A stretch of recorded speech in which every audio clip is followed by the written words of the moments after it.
Daun awi jeung daun warudoyong ngangsar ka jalaneun. Lebah dinya kuda rada ngarengkog.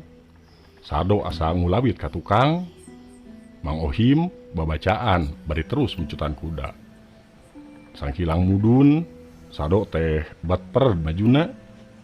Kuda mana tiba bergeg kawas narik mamot berat ka bina-bina.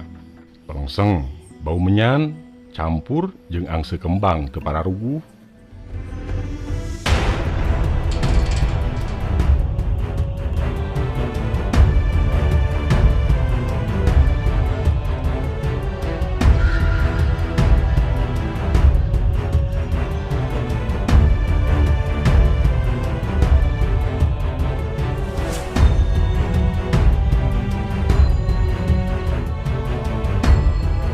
Panuhun kanu parantos subscribe, kanu teu acan mangga diantos subscribe-na, oge tong hilap, like, share, komen sinareng di huruf bentang.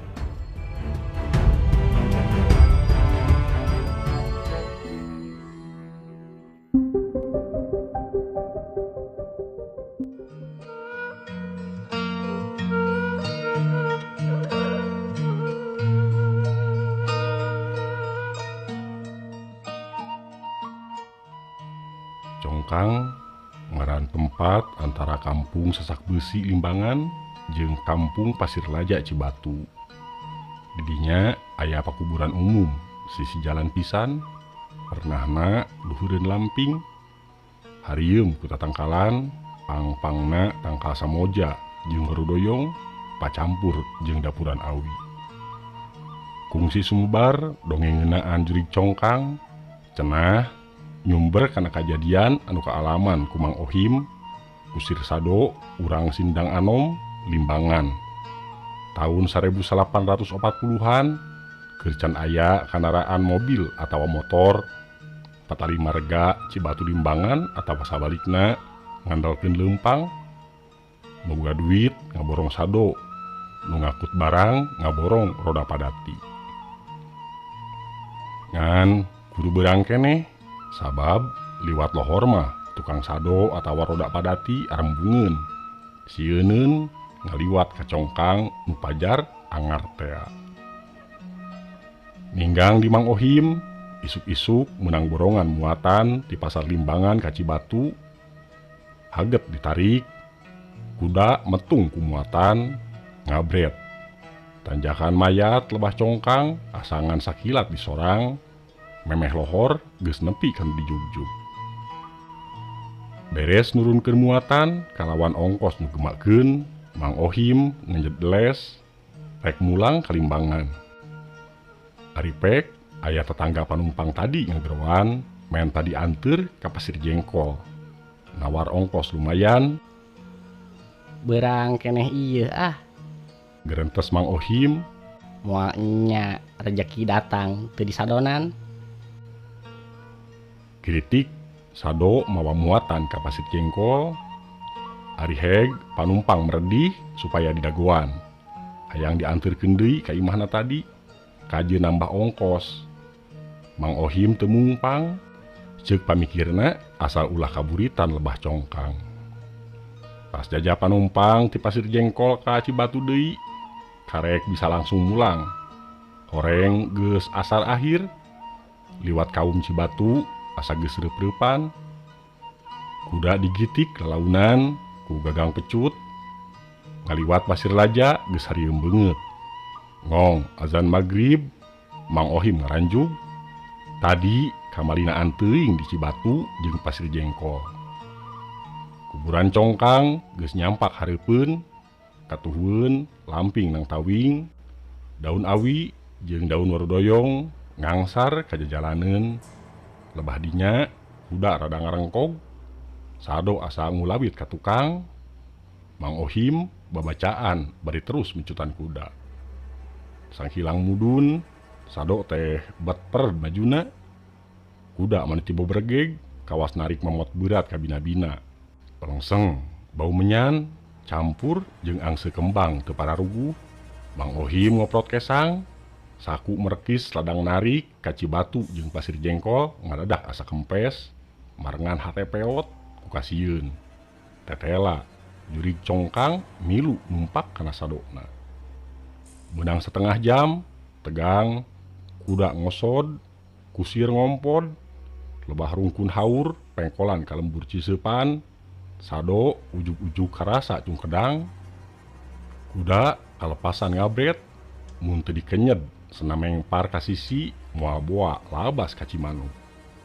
Untung Mang Ohim eling keneh, sanajan risikona sado nyang korah dina kamalir, kudana kabawa ti gulitik. Nuhun eung dibawa tumpak sado.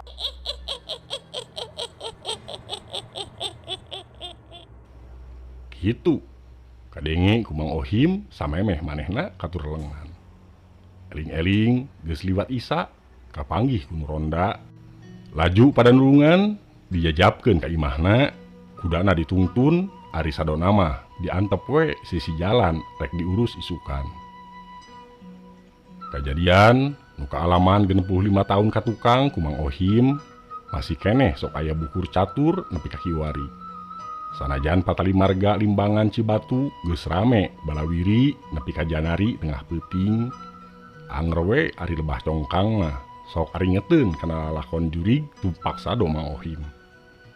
Kitu deui pikeun Cep Bonbon balik ti Bandung jajab Neng Adel buah hatena pabuburit, maklum paduduaan.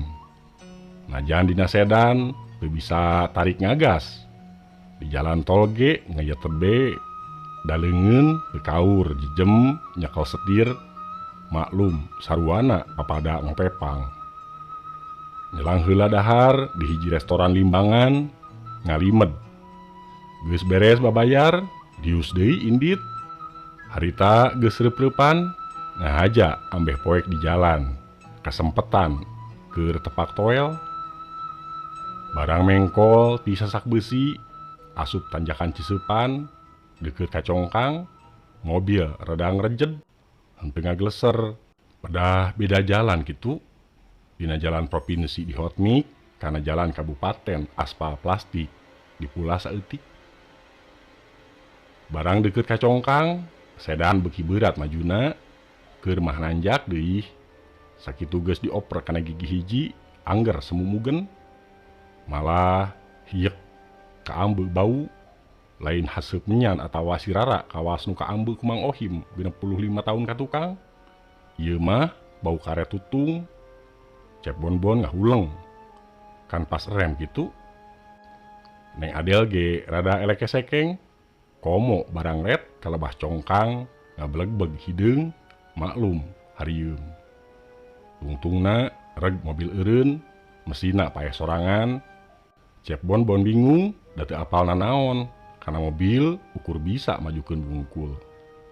Untung ti beh lebak aya motor datang, teuing ojek teuing naon. Gancang ku Cep Bonbon dipegat, rek dipentaan tulung kumaha carana. Reg motor eureun nu tumpakna duaan. Punten manawi uningnya kana mesin, ieu mobil ngaradak mogok.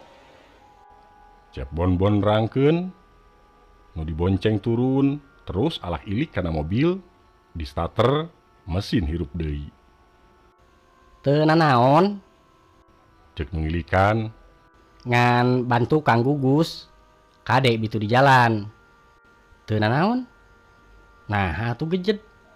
Cep Bonbon heraneun, nya pasti gejed atuh, da rem tangan dipasang, pantes kana ban gugus oge. Untung teu ngabledug.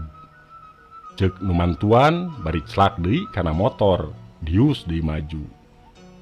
Jadol teh. Cep Bonbon kukulutus, Hanas curiga ka jurig congkang, ari pek teh rem tangan. Pamirsa, topi namung sakitu anu kapihatur, kirang langkung sim kuring nyuhunkeun dihapunten. Billahi taufiq wal hidayah. Wassalamualaikum warahmatullahi wabarakatuh.